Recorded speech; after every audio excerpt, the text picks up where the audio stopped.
Hey guys, welcome back to Tethan Props. Today it's time to tackle my most ambitious lightsaber yet, Frostmourne from World of Warcraft Wrath of Lich King. So this is one of the coolest swords in any video game out there, so I just had to make it into a lightsaber. The first thing was to print out all the pieces. This was 11 pieces in total. I printed them out on my Anycubic Mono X printer. If you want the 3D file, it's available for download on my website, so head on over there. There's a link in the description below so you can print this yourself. So it was 11 pieces all up, printed them out on my photon printer, and then just cleaned them up after that. A part of the cleanup is to remove all the supports, so you do this with a belt sander and just sand off all those excess parts of the print. It was time to then start putting all these 11 pieces together. So the design of this is slightly different now. I don't need to use couplers like I do in this video, but the concept's all the same.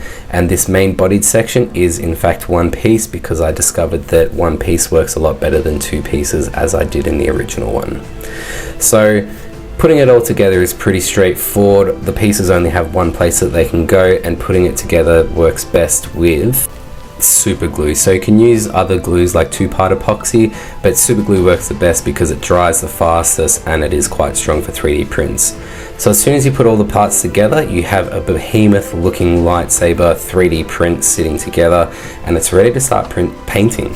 So the first part of painting with all 3D prints is to go with a primer coat. So I always use grey primer. It's a good undercoat for all my prints and helps painting later on.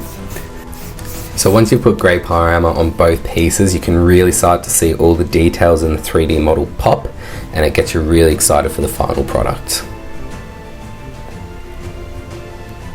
The next stage of printing is to then go in with a gloss black.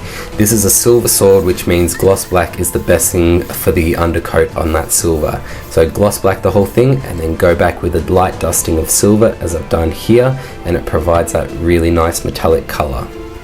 The next stage is to start wrapping the leather sections of the handle. So take your brown leather, cut out some strips, and then wrapping from the bottom to the top, you want to start laying this down over the leather sections of the handle. So you don't want to do top to bottom because then it overlaps in the wrong way from how the handle should be. So starting from bottom to top, as I do in this video, lay it down with a lot of super glue to make sure it's nice and strong, and then just cut off any excess.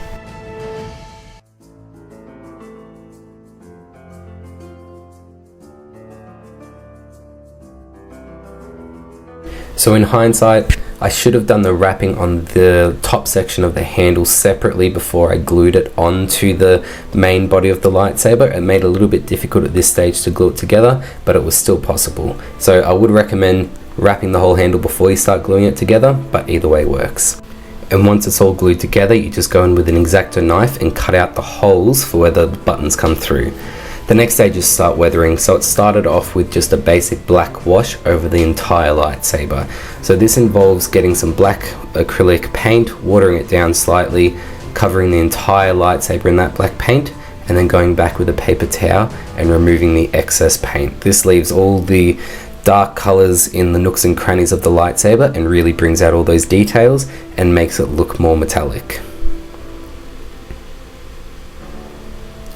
The next stage is to start the dry brushing. So this involves taking a silver chrome Tamiya paint and then putting some on a dry brush, brushing off most of it so there's only a tiny bit left on the end of the brush, and then going and hitting all the highlights of the details. And this is meant to act as like the natural scratches and everything like that. And then you just coat the entire thing in a gloss clear coat to seal the painting.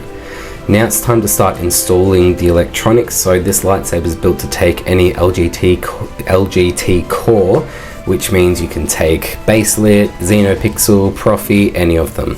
So it's really easy to install. You just slide it up the center and then screw it in with the 2 screws above and below the buttons. The pommel simply slides on friction fit, and that's your lightsaber finished. Thank you very much for watching, guys. I hope you enjoyed. I'll see you on the next one, and as I said, these 3D models and completed sabers are available for purchase on my website, so head over to tethanprops.com and get yours today. Standard blade.